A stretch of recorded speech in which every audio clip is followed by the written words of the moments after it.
I'm grateful for everything I have, for every life experience that I've been fortunate enough to come across, every person that I've met, good or bad, positive or negative, every situation that I've been in that I decided not to run away from, or even situations where I felt too scared that I maybe didn't take on as strongly as I could have now, way back when. I think the world and life experiences shape us in so many different ways. And you can't relate yourself to any other individual or compare yourself to any other individual on a one-on-one level. Like, I just feel like even if you experience the same stuff, a death, for example, you know how somebody else feels, kind of, right? Like, you understand what they're sort of going through, but you don't have the whole backstory. You don't know what the relationship was like. Each person is uniquely different, so they experience things in different ways, psychologically, mentally, physically, whatever it may be.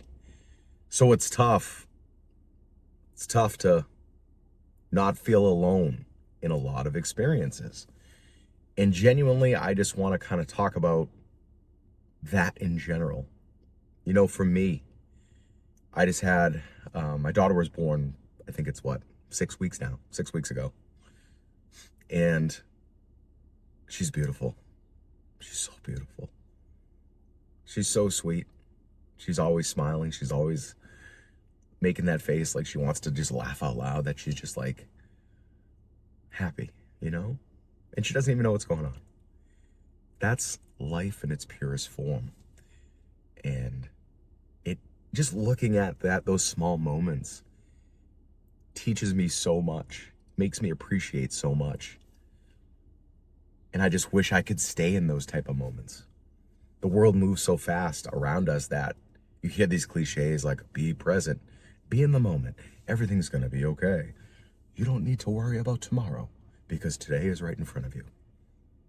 I mean, that's all bullshit, right? Like, it sounds fantastic. But the reality is, life is moving so fast that I feel like your brain can't catch up sometimes.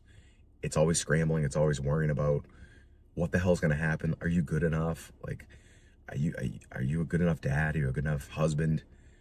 Are you good enough at work? Good enough in anything you do? Do people like you? People not like you? All these different things, right, that are going through your head. And those moments, those small, precious moments, and I'm gonna tell you a little bit about why the word precious means so much to me. And that has to do with my mom. So, excuse me if I get a little bit different here when I talk. But, so my mom, my mom passed away in January of 2024. And it's hard to talk about her because of what happened. And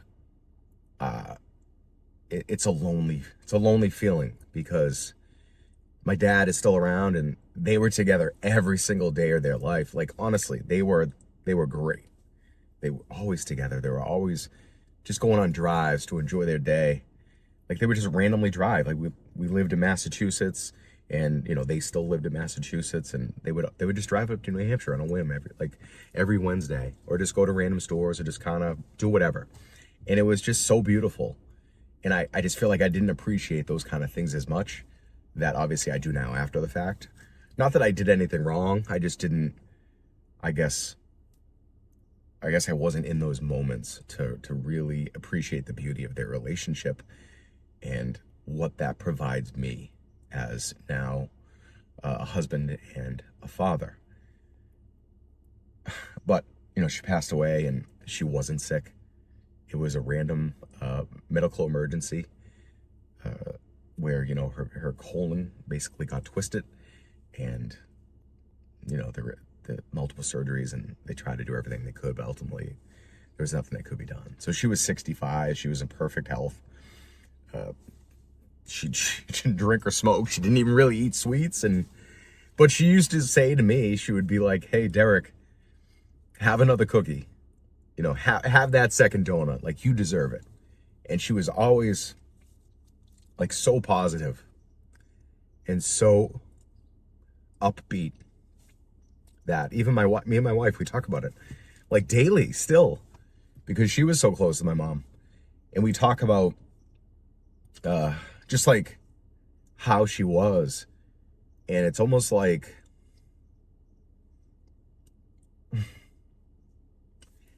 it just doesn't make sense. Because listen, I'm 40, I'm almost 40 years old. I understand. Like, this stuff happens. It's bound to happen. But that doesn't make it easier. It doesn't make it easier. I could be like, okay, yeah, I didn't lose him when I was 20, and somebody out there did, and I should feel so bad for those people.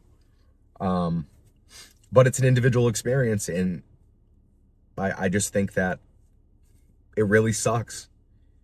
It sucks because she would always say, like my son, right? He's 4 years old, and you know, he was like 2.5 when she passed, and they were so close. She would drive up an hour from Boston to where we live twice a week, and she was caring for my grandmother, her mom, who was almost 90 years old and had dementia really, really bad. And she basically took care of her every single day, but would still wake up early in the morning to get to us because some home care would come and take care of my grandmother for a little bit. And she would just be so positive and pleasant and upbeat. And she would always say, and I'd be like, oh, you know, my Noah's acting crazy. Noah's doing this. He's running around. I can't take it. It's too much. She would just say, he's so precious. Just love him. And damn. And just, I hear that in my head every single day. And it's like, I don't know how she was able to do it. And I think it took years for her to go through her life experiences, obviously, and different things that happened where she was able to just be that strong. And, you know, she read a lot of self-help books. She, I think it was like Joyce Meyer and some of these other people. I don't really know them. There was Eckhart Tolle, who's actually amazing. If you ever listen to his voice, it's like, it's so calming. It's almost kind of like Yoda in a way, but so calming. And he is all about the present moment, and he has all these techniques to do it. And if you really focus, you can do it. But like living normal life every day, you can't do it. I know that. Like, you gotta actively like meditate and try. You can't just hope that you're in the present moment. It doesn't work like that. So that's what she would always say. And it's just stuck in my head. My wife, it's stuck in her head. So now we literally say that to ourselves when we're like complaining about our son. Can't complain about her daughter yet. She's just a baby. Like, he's so precious. Because life is that precious. It really is. And it's scary. Life is so scary. It's beautiful, but it's scary. Like, we're all terrified, I feel, of all different things. Like, are we going to get the next job? Are we going to make friends? You know, like, it depends on how old you are and where you are in life. It all just depends. But I can't even give you advice. It's just, listen, I'm the thumbnails, I think it's going to say I'm tired or something like that. But it's not even that like I'm physically tired. It's just that mentally, this is a new experience for me, having a newborn baby daughter when my mom is no longer here for her support. And again, I'm not comparing myself to anybody, because you can't do it. You can't do that, because there's people out there that don't have either parent or don't have any support at all. But like, we all need support, okay? We need support. So like, I need my dad's support. The guy is 76 years old. I still need the guy. I still need to talk to him. I still need to pick up the phone. And he can't hear me half the time because his hearing aid's on in, but like, I need to chat with him. I need to talk to my dad, right? 40 years old. He's still around. I'm not going to not talk to my dad. And listen, I remember there was one time we were scared. My wife was admitted to the hospital at 30 weeks, pregnant, 30 weeks and 3 days. And the doctors were talking to us like, this baby's coming. And then they bring in the NICU doctor, who literally tells you all this scary shit about like what they're going to do to your baby when she's born. And like it didn't sound like she was not coming at that time. Like we were convinced she was coming, and everybody else was telling us like basically she's coming at this point.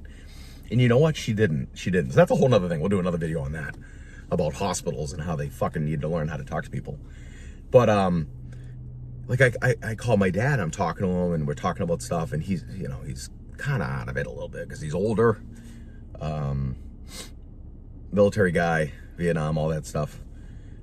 But he just says, hey, I'm sorry I'm not mom. And like, stuff chokes you up, guys.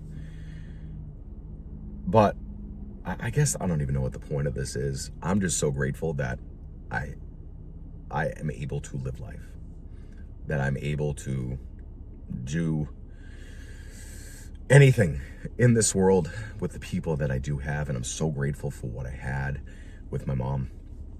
And I'm so excited for the future with these kids. And I'm not going to look at it like they didn't get a chance to meet her, or my son's missing out totally because she's gone. And like, it's hard not to do that. And I did that a lot the first year here. Now we're in the, a year and a half. I haven't done that this year. And I don't know if that's a product of time or just my brain saying, fuck it, I'm not doing that anymore because it's not going to do me any good. I feel like the brain does heal you on its own somehow. Defense mechanism or whatever it may be. I don't know. But it's not sleep, because I don't get any sleep. I think I'm averaging like 2 hours of sleep a night. Last night, I think I got 4, which was great. But it's like, I'm just tired. I'm just tired of, not even a negative way, I'm just tired of anything that has to do with worrying, And I don't even present myself to my wife as a big worrier. I don't really do a lot of that. Like, I complain, but I don't really come across as like worrying type. I don't think. Maybe talk to her, it'd be differently. But yeah, it's just, I don't know. I don't even know what the hell I'm talking about or where I'm going with this. But all I will say is, life's tough. Life's beautiful. Life's challenging. Life's hard. But life is a blessing. Life is precious. That's all I got for you today. Really not much, but thanks for watching.